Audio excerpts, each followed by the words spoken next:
Now, one of the questions, and I pose you first, and then I'll ask him also that he should contribute in this area. Boardroom discussion.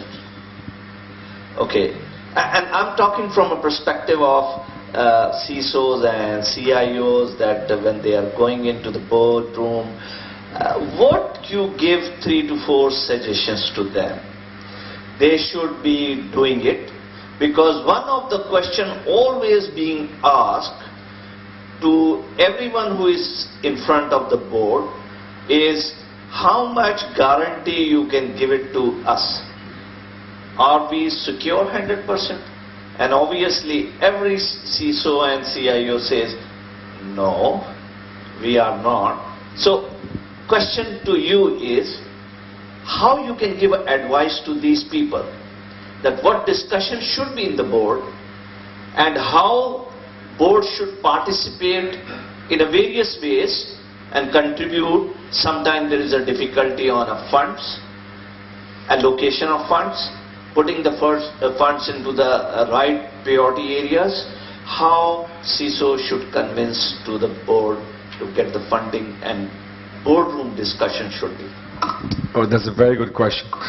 So, to two-pronged response to that.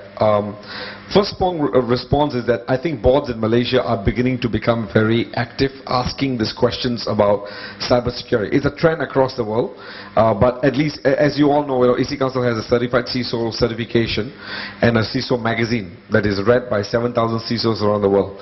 And from our surveys, our interaction with our community, we have come to a very strong conclusion that a lot of the CISOs are put into the hotspot, not just playing armor guard for the CEO, but also, being in front of boards. They are actually beginning to get a lot of attention. It used to traditionally be part of the CIO's job, but now the CIOs are bringing the CISOs that has to respond to the board. So I think that that's a good thing, that there's some attention that at least coming for the CISOs as far as the board is concerned. I think the advice to the board members is going to be the question of certainty, because every board member wants to know that, look, just don't make me famous for the wrong reasons. Don't let my company be listed on the front page, because we got compromised. It's a very embarrassing moment for us. And certainty can only happen if you as an organization has done everything that you have prescribed to your stakeholders that you're going to do. Let me give you a simple example. Penetration testing.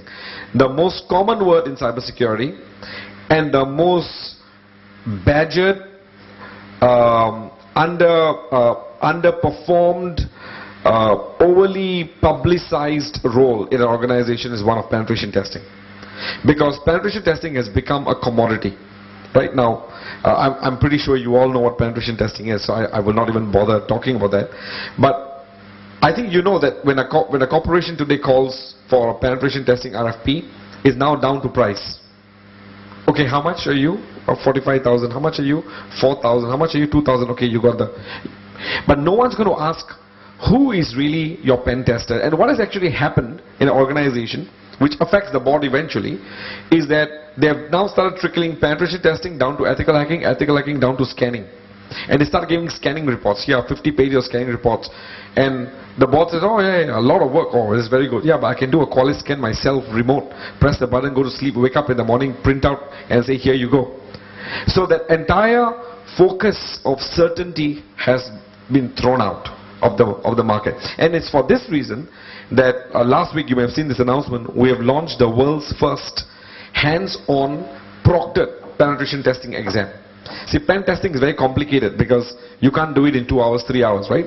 So how do you do an 18 hours pen testing where I torture the pen tester to the maximum and yet proctor them online? So we have launched the world's first exams. It's going to be in 3 parts. First 6 hours, and I'm launching this in Atlanta actually next week at the Hacker Halted, which is why I'm flying. First 6 hours, you come in, please hack the network.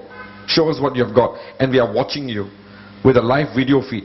So you can't escape and ask your friend to do it because I'm watching whether you can do it or not. You pass that, very good. Now we give you a web application. Please crack the web application. Right? You pass that, we give you a third. And after you finish the 3, we say, okay, good. You have done all this work, you've collected all the data. Very good. Now go write a report. We give you 30 days, submit a report. And everything is proctored. Now we know that the LPT masters that come out are going to be people with certain skill, proven skill, that can actually deliver. If your organization employs LPT masters, when you go to your board and your board says, tell me what is my status of my vulnerabilities, what is the severity of the top 10 exploits that you see is a problem, you can tell with reasonable certainty that you're not playing a guesswork. So the advice to the CISO when you go to the board is make sure you've got a very solid team that are very well trained, very well certified, so that they give you an informed information that you can then use to represent to the board. Otherwise, if you're going to rely to a vendor, you know what vendors are doing, right? They do an RFP, you want $2,000, no problem. They will go to one of the colleges, pick up 10 students, ask you to run a scan and give you the same beautiful 50-page report. But does it mean anything to you? No. And eventually what happens? The CISO gets butchered because you will be compromised and the blame is inadvertently going to fall on the shoulders of the CISO. That would be my advice. Thank you. I pass on this question to... Actually, this is a very interesting discussion and a good question to raise. I attend board meetings both as a board member as also as a vendor. And as a board member, my role is to ensure that my shareholders get the best return on their investments, which means that the business is doing well and the business minimizes its risks. When I sit on a board as a board member, I always like to have a similar certificates like what we have from the financial side. If you attend a board meeting, the CFO of the company should give a certificate in which he is certifying that the company has assessed its financial position, it doesn't have these liabilities, it has this kind of things and so on. So he is, as a CFO, making such certifications to the shareholders. I like that when I sit on boards of companies that the CIO does something similar. I want the CIO to come in and say, based on this risk posture, we have the following risks, we have the following remedies in place, we have the following, etc., etc., etc. That's the discipline I like to bring to a board that I sit on. And it's very important going forward. And while we don't see a lot of this being practiced across boards out there, but I do see this as being the trend. It's very important to have the assets of the company from a technology or from information technology perspective being represented in such position where the risks are, what are the remedies, etc., etc. And then at that time the board has to make a decision. For example, if the CIO comes in and said, we have done a pen test and we have the following vulnerabilities, I need this budget, then at that time we as board members have to take that very seriously. The problem we will have and we see is that sometimes the CIOs come in and they haven't done either the homework, or they don't have the tools, or they don't have the process, or they don't have whatever, and at that time we tell them what to do and get back. Now as a vendor, and this is where because I'm not in a sales function, I'm more a technology function, I find it very powerful when I get asked this question: what can I do better? Where can I do? What can I buy? Etc. etc. And I always like to bring it back to basics, as we spoke, right? Where are you protecting yourself? What's happening to your data? What's happening to your machines? What about your people? And from that perspective, we look at all of the things and assess it. At the end of the day, you have to appreciate the following: when you're buying a solution, right? You're buying a solution to protect you. Sometimes it's not worth it, right? For example, I mean, when I was a student going through university, paying for my own education, I had an old beater. I had a $400 Mazda, right? I got basic third-party liability insurance. I didn't care if my car was totaled, right?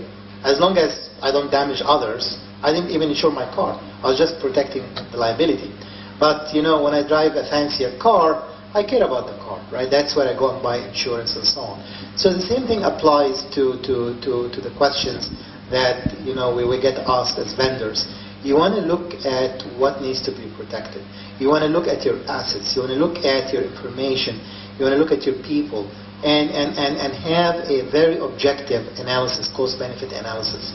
You want to make sure that you're putting your investment where it's needed, where you need to protect yourselves. For example, if you're going to go in and spend $50,000 on a server that can be imaged in exactly 5 minutes, is that good spending? But if you're basically going to lose your information and millions of records of sensitive information that can damage you, then yes, you need to put the investment and you need to put it smartly. So it's always, at the end of the day, you need to bring it back to the business metrics, right? Because at the end of the day, security has to support your business. We're not basically in an area where it does not relate to the business. It relates to the business, and it's all about where to prioritize your spending and what you need to protect. So thank you very much for both of you.